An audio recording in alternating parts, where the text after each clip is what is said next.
په کوټه کې انګریزانو په کال 1900 کې خپلې نوې ودانۍ ته د سنډیمن نوم ورکړو. رابرټ سنډیمن تر 1892 د بلوچستان سیمه یې اداره کوله. دلته د بلوڅ او پښتنو مشران د جرګو مرکو لپاره وربلل کېده، نو هغوی به ورته دربار حال ویل. د سپینو تیږو جوړه د ودانۍ د تورو غرونو په منځ کې لکه د سپوږمۍ ځلېده او ځینو به ورته د بلوچستان تاج محل ویل. وروسته د سنډیمن حال مخته د یو بل انګریز مشر کمشنر سر هیو شکسپیر بارنز مجسمه ودرول شوه چې تر کال 1900 کوټه کې د بلوچستان ګورنر جنرال و.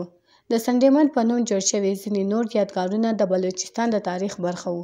په 1886 کې د ولس لپاره کوټې لومړی روغتون په انګن کې کتابتون هم جوړ و.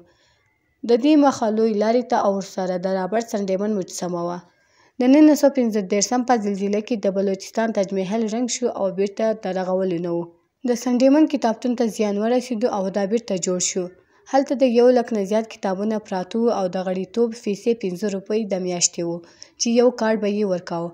غړو به په اونۍ کې یو کتاب کوټه د مطالعې لپاره وړلی شو.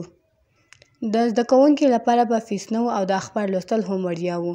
د 1900 په لسیزه کې فیس 10 روپۍ او د لایبرري 80 شاوخوا غړي وو. په 1903 کې د نیپ نېشنل عوامي پارټي په حکومت کې روغتون د پراخولو او د فزیوتراپي بلاک جوړولو لپاره سنډیمن کتابتون یې زهري مسجد کبیر بلډینګ ته یوړو. هلته به د بلوچستان لایبرري نومېده.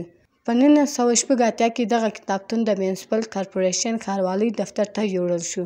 هلته د ودانۍ د پاسه یو وړوکې کوټه کې 25 کسان په کېناستی شول چې زیات یې ریټایر شوي سپین ږیري وو. په 1995 کې د کتابتون لپاره یو بل بلډینګ جوړ شو.